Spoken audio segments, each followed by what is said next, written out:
今天要讲的是惨赔的血泪教训，因为我在想说这个主题它其实涵盖很广。你觉得惨赔的定义是什么？在我的惨赔的认知是说，你花了钱，但是你没有买到经验或者是教训。就好像说，我不会说 All In 节目第一季是惨赔，原因是因为它就是投资的一部分。虽然说我预知它可能一开始就不会赚钱，但是它让我们第二季可以成功。你就回顾第一季，你说它是惨赔吗？它是赔钱，它是赔了几百万。如果你要以账面上来讲是这样讲。但我不会说那个是这个惨赔，原因是我们有获得更多经验，跟人家愿意买单的一个状态。Hello， 大家好，我是小 P， 今天呢是我们的小 P 观察室。这个系列呢会以我想要讲的主题，自我成长，或者是跟扑克相关，甚至是任何议题，只要我想聊，我就要聊。那我们今天的主题是什么呢？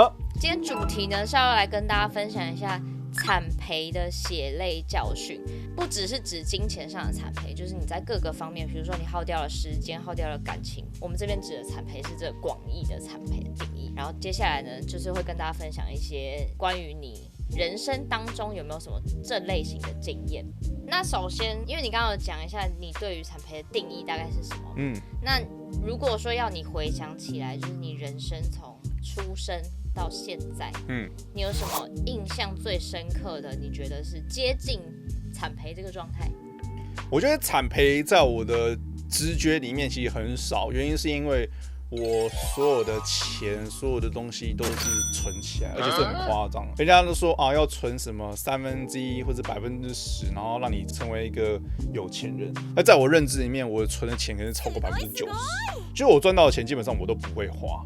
如果真的要讲惨赔，大概就是说扑克可能会有几个月内输了几百万，这大概是扑克的旅程中一定会必经的一个阶段，所有打牌都会有。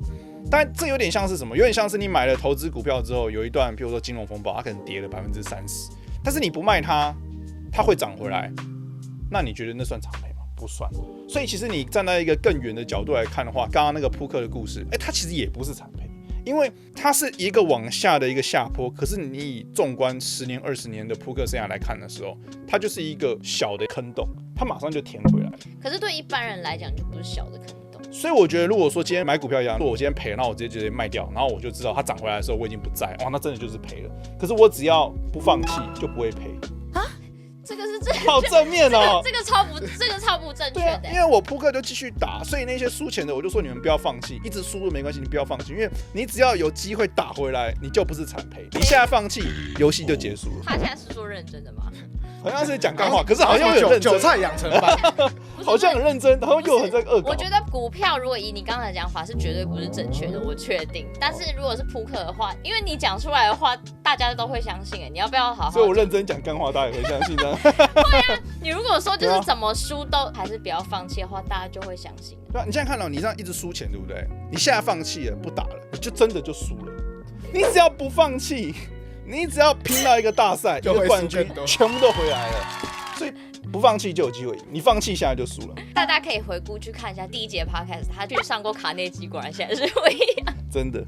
好了，反正我觉得你讲有一个重点，我是确定的，不管你发生什么事情，就是你觉得是失败的事情，但是如果这件事情是对的，或者你就是坚持想要达到你的梦想的话，就是不要放弃。可是你刚刚说你存了很多钱，实际上到底是存了多少钱？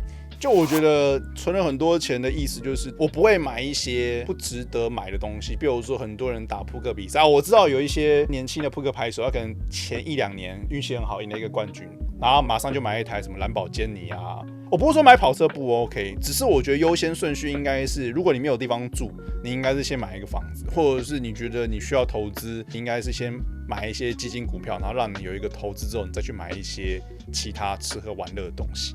它其实是一个分配上的一个优先顺序的差别。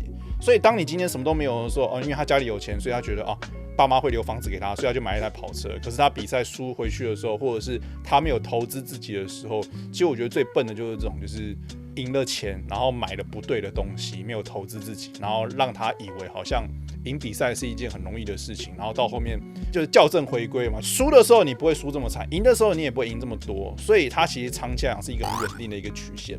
那如果说你一开始就把赚到钱花出去的时候，你万一中间遇到一个波动，遇到一个下风期，很多人会容易放弃。那如果说你是一个优秀的拍手，你在这个时候放弃，我就觉得就很可惜啊。其实我觉得最直接的就是我回到台湾的时候，我认为公司需要一个漂亮的地方，然后可以开会，所以那时候我买那个的房子就是为了公司而买。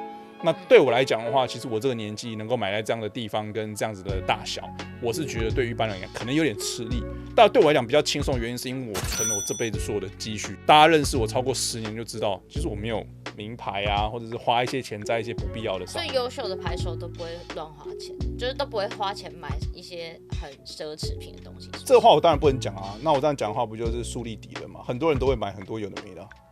只是我觉得是优先顺序的问题，或者是人生观。他觉得说，我现在赚到钱，我就是要现在爽。那这也没有不对，只是说你没有很多及时行乐型。我觉得是风格上的不同。那我的认知是，只要我先把该买的东西买好，先投资投好了，房子先买了，我再去买那一些。假设真的有一天我买跑车，那代表说，我真的其他该买的都买好了，那我再去买这种东西，至少不会影响到我的生活。所以我觉得是一个顺序上的差别。这应该说是你本来的个性就是这样子嘛。那你觉得这个个性是有影响到说会让你觉得你人生当中没有惨赔，也就是说你会觉得人生当中其实没有什么特别大失败的地方？也有可能是因为我很保守，因为我以前就没有钱，所以今天赚到钱的时候，我会特别的珍惜。就是他在开玩笑说，这个钱只要进了我的口袋就死了，就再也不会流出去。现在都还是吗？我觉得现在都还算是但我觉得没有到这么夸张。但以理论上，就是你看我买过什么，你说真的很贵的东西没有？上次买一个包也是我们去美国买的。你最近有开始因为需要搭一些衣服跟装饰嘛。对，只要身边的人有点看不太下去的时候，就会带我去买一些，觉得让我看起来不会这么，你说我的形象吗？你以前知道我都穿那个免费的 T 恤啊，然后拿一些免费的包啊，然后鞋子穿到底都磨破，然后还在穿啊。所以现在是因为身边的人给你的建议，你就比较听得进去。我会听啊，因为如果说我一个人觉得穿一个 T 恤就可以出去见人的话，我是觉得没什么问题啊。但我身边的很多人就说这样不 OK 嘛，那我就会去提升自己的外观这样子。其实他们说蛮惊讶的啦，挺好的。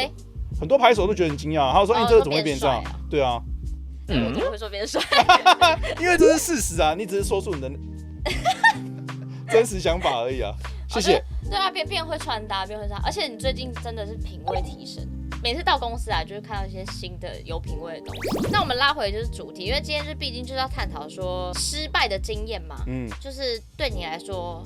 你说没有惨赔，然后是因为你觉得你的个性比较保守一点点，所以非常保守。但是我觉得很保守的人怎么会想打扑克？应该说，如果以打扑克来讲，它是一个高风险的活动跟行为，对不对？但是我是这一群人里面最保守的人。举个例子，就是他们所谓的升级的制度，你要准备多少个买入才会升级？我绝对是最保守的那一群。这也是为什么大家最佩服我的是什么？不管我有多少的资金。他们打多便宜多小的比赛，都会看到我。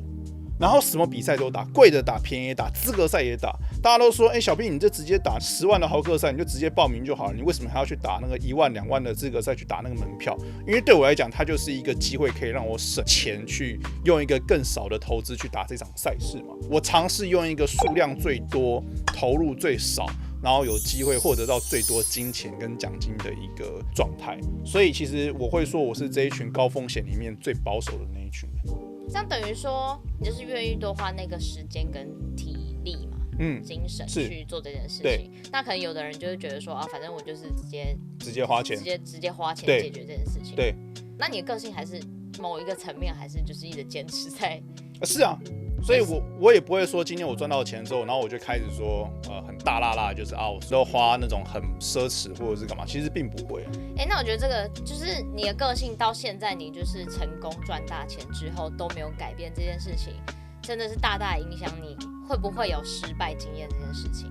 但是我知道，我觉得比较不容易失败。但是我有一个东西，我觉得就很特别，原因是因为你想这样子没有，还是好的。应该说，我是一个这样子的人的时候，可是你们进到这个公司，你有没有觉得这个老板很抠？不会啊，不会啊。如果是以员工的角度来讲，不会。对，因为我觉得蛮有说服力的，是因为我还就是不管状况怎么样，我就说，我说到都有做到，然后我也请大家去日本玩。那我会觉得说这是一个指标啦，就是说，我觉得以整体的环境来说，我不会说我是最大方的，但是我敢说，我会蛮怕我自己说，我自己其实是一个蛮对自己很不要说很省啊，是很省，但是我不希望说对到我以前的女朋友啦，或者亲人啊，或者是公司员工会觉得说是一个很省的人。我觉得我是很省，但是我觉得应该是不能够到太省。所以就是如果说身边人都觉得说，我真的太省太抠了，那我觉得我就要检讨。我们来聊一下，就是我觉得我自己有2个觉得你可能比较也不算失败嘛，但是可能就是比平均值再低一点点的东西。第一个是我觉得学业方面，这个很合理。对，学业方面就是。毕竟你就读了3个大学校嘛，对，然后你是因为你不想读书，所以中间是因为有一些，你有说过你对读书就比较没有兴趣。我觉得是比较可惜的是，我没有发觉到我想要读什么。原因是因为一开始我会自认为我对于科学是有兴趣的，其实我不排斥。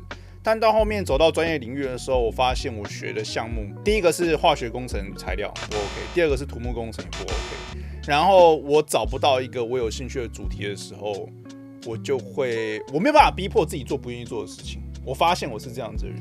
可是那你当初为什么要选这些学系？家里就说男生就是要学这个啊。有一点受到家里，我觉得受到家里的选科系的影响。是。所以这件事情我后来就发现，就是顺从自己的欲望跟想做的事情，不要听家里的事情。这也是为什么我身边的人觉得我是越长大越叛逆。你是越来越清楚自己想要什么啦。但是跟家里的预期都是反向，比如说扑克也是啊，你的兴趣也是啊，基本上他们都是已经是因为已经管不动了。然后一开始管不动的时候，他都会用钱来威胁，到后面发现钱没办法威胁，因为我不跟家里拿钱嘛，他们都管不动的时候，我才有发自内心可以去做，比如说去读自己想读的书嘛。就我说我蛮想回去念那个商业管理就是跟公司有关的内容，就有可能再重考回去吧，重考回去 MBA 之类的，MBA 之类的管理之类的，我觉得挺好的。可是因为我觉得不是都在交朋友嘛，交一些花钱买学历的。对啊，一般的人如果不读书的话都是那样子，但我不一样。对啊，他也是可以学习啊。对啊。那你回想起来，你觉得那个你在求学期间这件事情，你觉得对你来说是失败吗？还是对你来说是一个怎样的经验？我觉得没有到最惨。为什么这样讲？因为你要想的就是，如果说我没有被退学，我没有换到另外一个环境的话，我就是卡在那个要上不上要下不下，然后又不会被退学，然后又会把它念完。前2次你被退学的时候，你内心有没有什么感觉？就很难过啊。还是会难过？当然会难过啊，会啊。当然就会觉得说，至少我换了一个新的环境，就我会觉得换一个学校，这时候我就不会再去想之前学校的事情。那你那时候你是怎么样解决你的这个难过，或是你那时候的状态是？就换了一个新的啊。中间都没有什么，比如说干我被退学，然后我就废在家里。没有时间废啦，哪有时间废？就是你的人生停在这个地方，就是找下一个地方嘛。我觉得不会到很有进展，但是绝对不会原地踏步。就是你可能前进的很缓慢，但是你知道你有在前进，因为你不会停下来嘛。就好像说那个时候第一次被退学，我是下半学期就考上，然后第2次转学考的时候是真的是停了1年，但同时我已经有在打扑克，然后有在打工，然后还有很多事情在做，然后我也是第一次去打工，知道说原来上班打卡是一个什么样的事情。那你那时候就是3件事，准备转学考比例大概占多少？就是每天可能看2-3个小时啊，看不下去就不看，很随性这样子，但过得很开心。就是你会觉得说，你好像有赚到钱，你好像有在做事，你好像有玩到你的兴趣，然后好像有在念书，都有一点这样子，就不会说自己就飞在家里，然后躺在家里就是好像什么都不想动这样子。我觉得不会。那你真的对可能你遭受到的打击觉得没有很大，有可能是第2次被退学，好像你都被退第1次了，第2次是能够多惨，对不对？我懂了，我懂，也不是每个人都会有这个经验是啊，很难被退，很难被退2次，是。我觉得你算是那种抗压力比较大的那种人，因为被退学这件事情，一定很多人觉得很干，不然就是会废一阵子。我觉得压力很大，反而是来自家庭。但如果说家里的压力，就是我觉得那个时候都还可以接受得了的话，我觉得就是自己不要给自己太大的压力，都还 OK。因为我自己知道往哪个方向走，或者是说我知道哪个方向是错的，那我只要远离它，就有可能是对的。今天一直讲到一些金句的部分，大家记起来就是如果遇到一些人生觉得很失败的事情的时候，多听一下这一集。好，那撇除就学期间跟打工期间，然后我还有发现，就是我进公司之后，觉得你一开始跟员工沟通的能力，跟后来是不是前期也算是没有那么顺利？因为我很怕生，而且我不会聊天。其实某种程度上，我也不需要去跟人家聊天，因为这10几年打牌，我到很多的地方，其实他们都不一定会讲中文，所以到后面我已经不太需要聊天的时候，我当然就不会觉得这是一个。你想想看嘛，如果说我这10几年是做了一个正常的工作，就是去别的公司，然后当一个业务或是干嘛，那我的口才一定会很好。但问题是我活到我这个年纪，基本上我没有工作过的时候，只要是跟扑克没有相关的技能，基本上我都是跟小孩子是一样，就是接近零啊。对，所以这一块也是没有的时候，当然当时就会很挫折，或者是很不知道怎么做。我知道这一定不好，但是糟不糟我不知道。但以我的听到的反馈，应该是蛮糟的啦。所以其实你中间有一度算是有要放弃这件事情。就我会觉得它不是现在最急迫的。我会觉得当下我最急迫的是把牌打好，或者是做好我该做的事情。可是你还是依然感到挫折啊？会啊，但还好是因为它不是每天发生的事情。好，我觉得其实就是听你前面讲概括一件事情，就是好像只要你不要放弃一件事情，好像就没有任何失败可言。但是你还是依然会感受到挫折。当下会，一定是痛苦的啊。就好像打牌，你知道你打对了，可是在输钱，一定是痛苦的。那你打牌输钱的时候，痛苦的时候，你都会做什么？比如说一直在输钱，那我觉得有几种方式嘛。第一个就是降低自己参赛的数量，因为如果当下状态不好再输钱，它会让你输慢一点。降低你的买入级别，当你今天一场可能输10万，那一场输5万、输2万、输1万，你打的级别比较小，就算真的输钱了，也会输的比较少。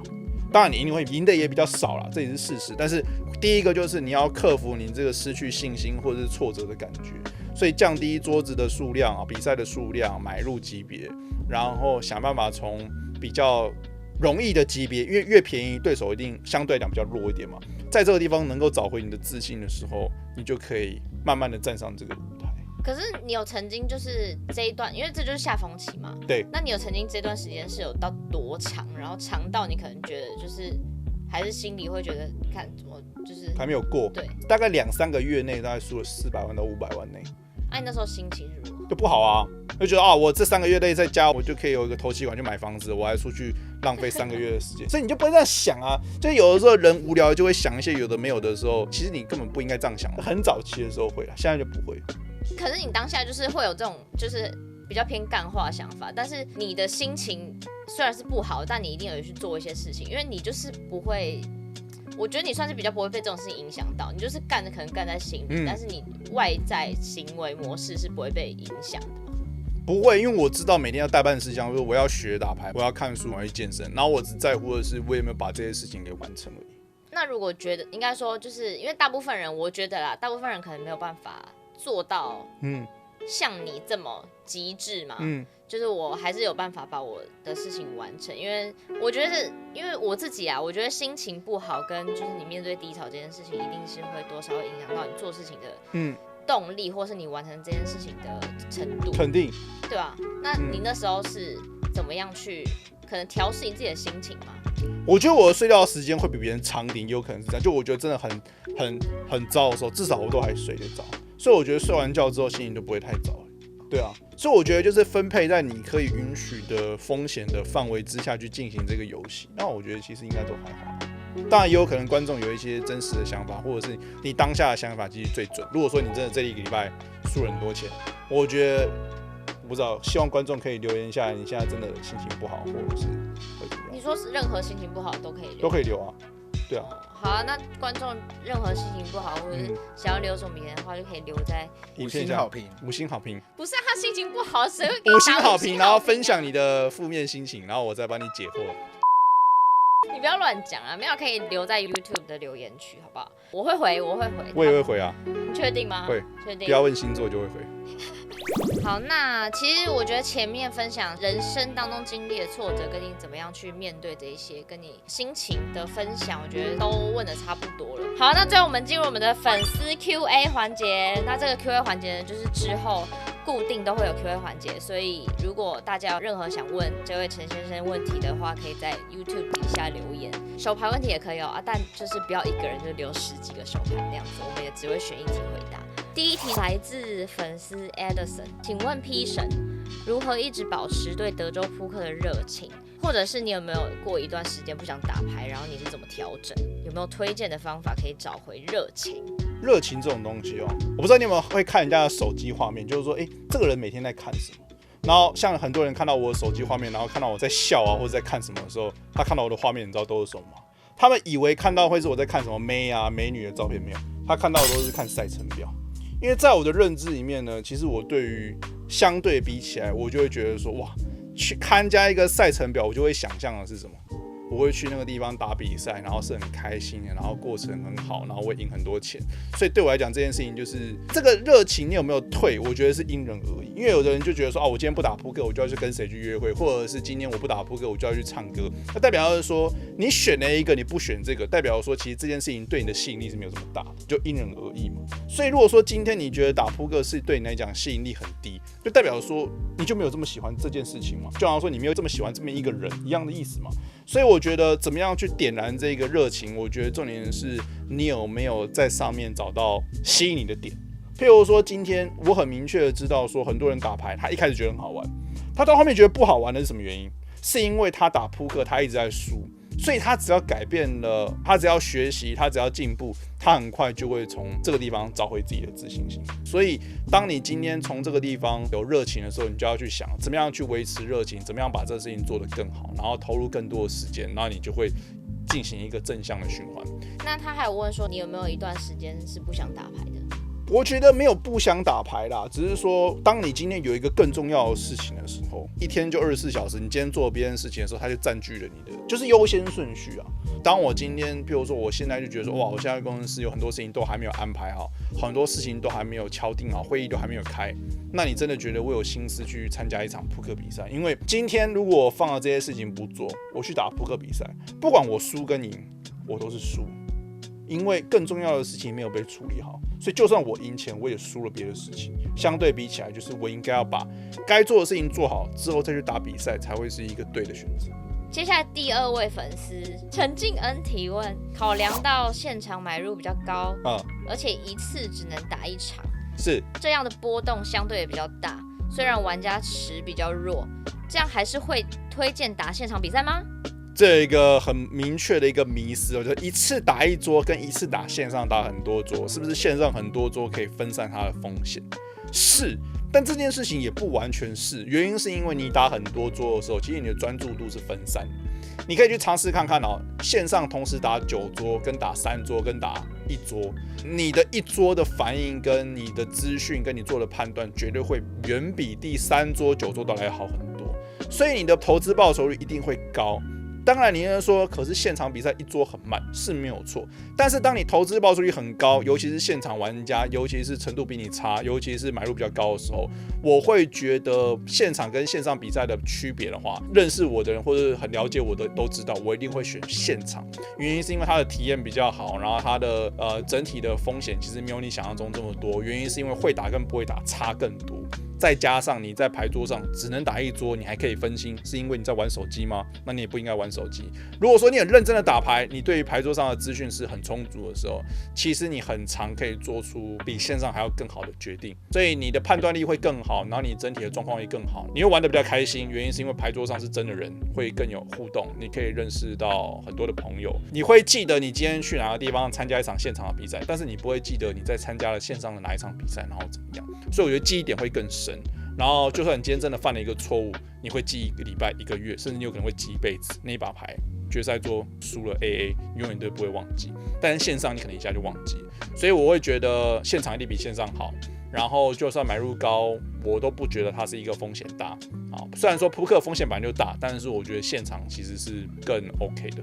他说以线上锦标赛来说 ，Sunday Grind 是什么？所有线上扑克玩家，如果说只挑一天打的话，都会挑周日，因为周日是最多赛事，然后奖池最高的一天。他说 Sunday Grind 是不是可以选择不打？虽然那是扑克人的梦想日，但以波动来说大太多了，平日比赛人数少，相对比较好打。其实他会问这个问题，代表的是他一般的时间都是正常的作息，他会为了礼拜天去熬夜。我跟你讲啊，这是一个大忌。原因是因为那一天熬夜打周日，代表什么？代表你平日的睡觉时间一定不是搭那个时间嘛。也就是说，那一天你是一个精神状态不好，然后特别去熬夜，然后隔天有可能高几率要上班，或者是它不是你本来的正常作息。所以我会觉得说周日是不是一定要打？我觉得不是啊，原因是因为我觉得你评估到你的精神状态，或者是你打线上，你可能每天都打，我觉得 OK。但我觉得重点是，如果说你可以打现场，是因为你住在台北，或者是你的所在地是有现场扑克可以打，那我会希望去打现场的原因是因为你不需要为了打扑克把自己的生理时钟搞差，或者是为了一个打线上扑克去过一个跟一般人不一样的生活作息。所以你问我周日可不可以放弃，我觉得可以。然后如果说你真的现场打完没有赛事打，想要打线上，我觉得你也可以打下午到晚上，就是重点是不要熬夜啦，因为我觉得熬夜的状态真的很糟。那扑克就是一个很吃状态，你今天状态不好，你今天想睡觉，基本上就是在送钱啊。对啊，我的认知是我只要精神状态很差，就是在送钱。所以会打那个 Sunday Grind 的人，都是作息基本上每天都是晚上不睡觉。因为周日的赛事的话，就是凌晨12点开始，然后到中午12点。那请问一下，我以前打过这种，就是我的做法就是，如果我那个系列赛要打线上，我就每天开始调夜点打，所以我就会是中午睡到晚上，或是吃完晚餐起来，就是我一定会睡一个下午到晚上的时段，我会固定。就是我为了要打线上，我会那样子固定。你会提前去调这个时差，但是我不会说啊，一个礼拜打一天，然后明天又正常，后天又不正常，然后你这样子轮你会疯掉，就代表说你每天都在调时差，那个太辛苦了。对，有听到吗？有。不要熬夜。以上就是今天的内容。如果说你喜欢今天的影片的话，记得按赞加分享。如果说你想要听我分享什么样的主题，或者想要问我什么问题的话，欢迎在影片的下方留言告诉我。我是小 P。拜拜。